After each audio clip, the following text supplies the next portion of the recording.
BCom first year के सभी student को नमस्ते। आज अपन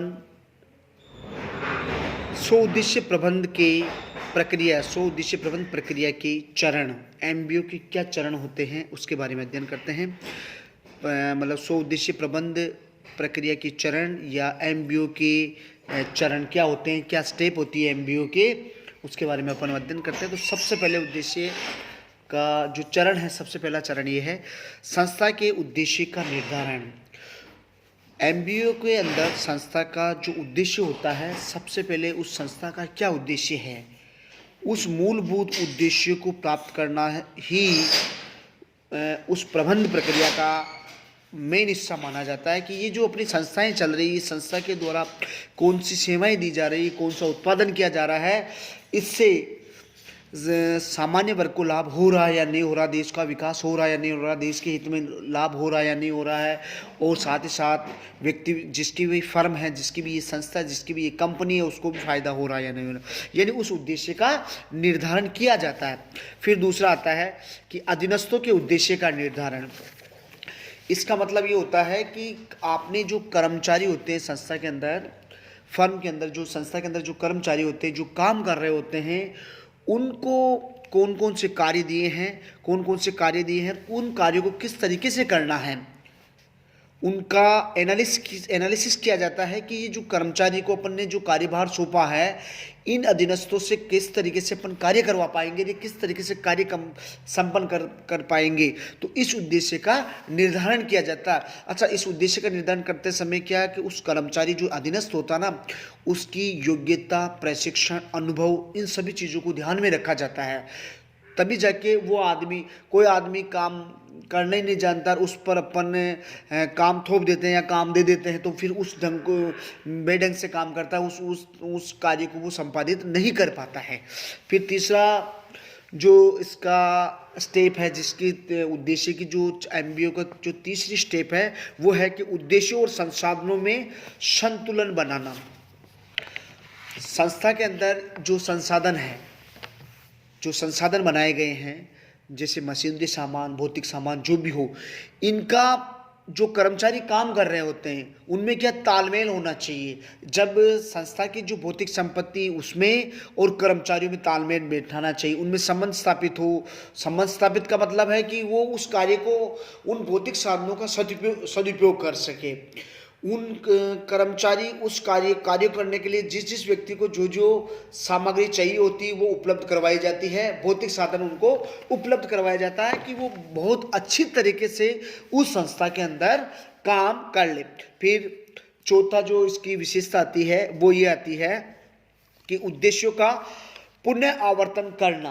पुनः आवर्तन करने का मतलब है कि उनसे क्या किया जाता है, जो कर्मचारी होते हैं उनसे क्या विचार विमर्श किया जाता है, उनसे क्या कि अधीनस्थों और अधिकारियों के बीच में क्या है, आपस में विचार विमर्श किया जाता है। अगर कोई कमी पेशी होती है तो वो आपस में सॉल्यूशन करते हैं, उस चीज़ का समाधान करते हैं। आपने सुना होता है, बड़े बड़े अफसर होते हैं या नेता होते हैं या किसी कंपनी के अंदर होते हैं, वहाँ मीटिंग बुलाई जाती है। जब वहाँ अध्यक्ष होता है, अपनी बात कहता है, अध्यक्ष जी अपनी बात कहते हैं, बात कहने के बाद भी कर्मचारी होते हैं, अधीनस्थ होते हैं, उनसे कहा जाता है कि आप भी इसके लिए कुछ राय दीजिए। तो राय देने का मतलब है आप भी इसके लिए कुछ मशवरा दीजिए। मशवरा देने का मतलब ये होता है कि आपसे वो क्या विचार विमर्श किया जा रहा है कि आप इसमें क्या सहयोग कर सकते हैं। हो सकता है आपके विचार भी अच्छे हो, वो संस्था के लिए बहुत इम्पोर्टेंट हो, तो उनको भी काम में लिया जाता है। फिर कार्य योजनाओं का विकास।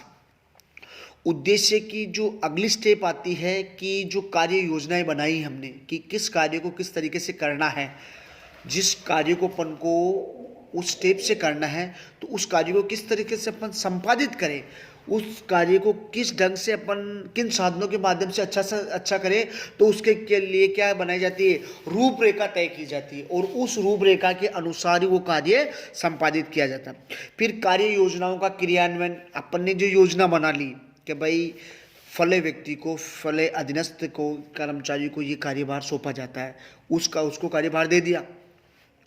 उसको कार्यभार देने के बाद ये कार्य को ढंग से कर रहा है या नहीं कर रहा है, तो उसको करने के लिए उनको कार्य करने के लिए उन्हें कार्यभार सौंप दिया जाता है और उस कार्य को मतलब प्रक्रिया में लिया जाता है कि भाई आप इस काम को करना शुरू करें। तो उस चीज़ को अपन क्या कहते हैं, क्रियान्वयन कहा जाता है। क्रियान्वित करना कहते हैं कार्य को करवाना, कि कर्मचारी से कार्य को करवाना कहा जाता है। फिर आता है सामयिक पुनरावलोकन। सामयिक पुनरावलोकन का मतलब है कि समय समय पर अधीनस्थों की और अधिकारियों की क्या की जाती है, सभाएं बुलाई जाती है, मीटिंग्स बुलाई जाती है कि ये उस कार्य को करने के लिए सही ढंग से उसको निष्पादित कर पा रहे हैं या नहीं कर पा रहे हैं, उनसे राय मशवरा लिया जाता है। यानी अधीनस्थों और अधिकारियों की क्या होती है, वो मतलब समय समय पर क्या बुलाई जाती है, सभाएं बुलाई जाती है, मीटिंग्स बुलाई जाती है कि आप ये आज मीटिंग रखिए, आप उसमें बताइए। तो उसमें अधिकारी भी बैठ जाएंगे और सभी कर्मचारी बैठ जाएंगे और अपना विचार रखेंगे कि भाई अपने कार्य जो हो रहा है, अपनी संस्था में जो काम हो रहा है, अपनी कंपनी में जो काम हो रहा है, वो सही ढंग से चल रहा है या नहीं चल रहा है। चल रहा हो तो तब तो कोई तकलीफ नहीं, जब नहीं चल रहा हो तो उसके कारणों का पता लगाया जाता है और उसमें जो समस्याएं आती है उसका समाधान करने का प्रयास किया जाता है। फिर अंतिम मूल्यांकन।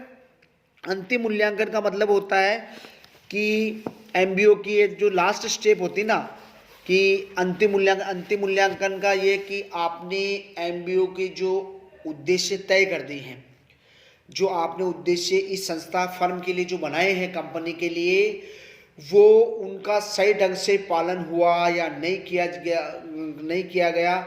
जिस व्यक्ति को जो कार्यभार दिया गया है, जिस वस्तु सेवा का उत्पादन किया गया है, ग्राहकों तक पहुंचाई गई है, उससे उसका खुद का ग्राहकों का जो उसको मतलब उस सुख का मतलब उसको जो वस्तुएं सेवाएं प्राप्त कर रहे हैं उनसे वो संतुष्ट है या नहीं है, संस्था का भी आर्थिक लाभ हो रहा है या नहीं हो रहा है, और इसके साथ साथ अपने राष्ट्र का भी लाभ हो रहा है नहीं है, ये अंतिम मूल्यांकन किया जाता है कि इसके द्वारा जो उत्पादित सेवाएं की जा रही है, जो कार्य किया जा रहा है, उस कार्य का परिणाम क्या रहा, रिजल्ट क्या रहा, उससे कोई फायदा भी हुआ या नहीं हुआ।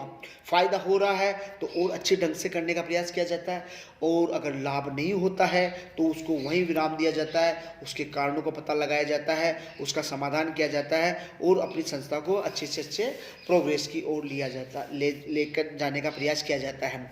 Okay, thank you.